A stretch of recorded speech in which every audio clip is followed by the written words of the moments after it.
November 13 நமது அனுதினமன்னா ஊழியங்களின் வாழ்த்துக்களுடன் இன்றைய நற்செய்தி. முகவரி அட்டையும் ஜெபமும். இன்றைய வேத வாசிப்பு 2 ராஜாக்கள் 20ஆம் அதிகாரம் முதல் 7 வசனங்கள்.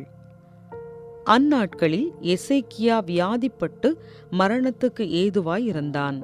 அப்பொழுது ஆமோத்சின் குமாரனாகிய ஏசாயா என்னும் தீர்க்கதரிசி அவனிடத்தில் வந்து அவனை நோக்கி, நீர் உமது வீட்டு காரியத்தை ஒழுங்குபடுத்தும், நீர் பிழைக்க மாட்டீர், மரித்து போவீர் என்று கர்த்தர் சொல்லுகிறார் என்றான். அப்பொழுது எசேக்கியா தன் முகத்தை சுவர்புறமாக திருப்பிக் கொண்டு கர்த்தரை நோக்கி, ஆ கர்த்தாவே, நான் உமக்கு முன்பாக உண்மையும் மன உத்தமமுமாய் நடந்து உமது பார்வைக்கு நலமானதைச் செய்தேன் என்பதை நினைத்தருளும் என்று விண்ணப்பம் பண்ணினான். எசேக்கியா மிகவும் அழுதான். ஏசாயா பாதி முற்றத்தை விட்டு அப்புறம் போகிறதற்கு முன்னே கர்த்தருடைய வார்த்தை அவனுக்கு உண்டாகி அவர் சொன்னது, நீ திரும்பி போய் என் ஜனத்தின் அதிபதியாகிய எசேக்கியாவை நோக்கி, உன் தகப்பனாகிய தாவீதின் தேவனாயிருக்கிற கர்த்தர் சொல்லுகிறது என்னவென்றால், உன் விண்ணப்பத்தை கேட்டேன், உன் கண்ணீரை கண்டேன், இதோ நான் உன்னை குணமாக்குவேன். 3ஆம் நாளிலே நீ கர்த்தருடைய ஆலயத்துக்கு போவாய். உன் நாட்களோடே 15 வருஷங்களை கூட்டுவேன்.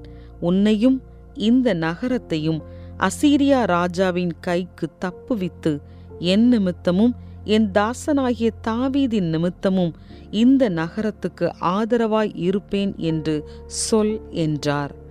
பின்பு ஏசாயா அத்திப்பழத்து அடையை கொண்டு வாருங்கள் என்றான். அதை அவர்கள் கொண்டு வந்து பிளவையின் மேல் பற்று போட்டபோது அவன் பிழைத்தான். குறிப்பு வசனம். அப்பொழுது எசேக்கியா தன் முகத்தை சுவர்புறமாக திருப்பிக் கொண்டு கர்த்தரை நோக்கி விண்ணப்பம் பண்ணினான். 2 ராஜாக்கள் 20:23. சமீபத்தில் தனது கணவனை இழந்து விதவையான பெண் ஒருவள் மிகுந்த கவலையில் ஆழ்ந்தாள். ஆயுள் காப்பீட்டிலிருந்து அவள் வாழ்வாதாரத்திற்கு முக்கிய தேவையான நிதிகளை சேகரிக்க கணவரின் உயிரை பறித்த விபத்து பற்றிய முக்கிய தகவல்கள் அவளுக்கு தேவைப்பட்டன. அவளுக்கு உதவுவதாக கூறிய ஒரு போலீஸ் அதிகாரியிடம் அவள் பேசியிருந்தாள். ஆனால் அவர் கொடுத்த அவருடைய முகவரி அட்டையை தொலைத்துவிட்டாள். அதனால் அவள் உதவிக்காக தேவனிடம் மன்றாடி ஜெபித்தாள். சிறிது நேரம் கழித்து அவள் தேவாலயத்தின் வெளிப்புறமாக நடந்து சென்று கொண்டிருக்கையில் தேவாலயத்தின் ஜன்னல் ஒன்றில் ஒரு முகவரி அட்டையை பார்த்தாள். ஆம், அவள் தொலைத்த அதே போலீஸ்காரரின் அட்டைதான். அது எப்படி அங்கு வந்தது என்று அவளுக்கு தெரியவில்லை. ஆனால் அது ஏன் அங்கு வந்தது என்பது அவளுக்கு தெரியும். அது அவளது ஜெபத்திற்கான பதில்.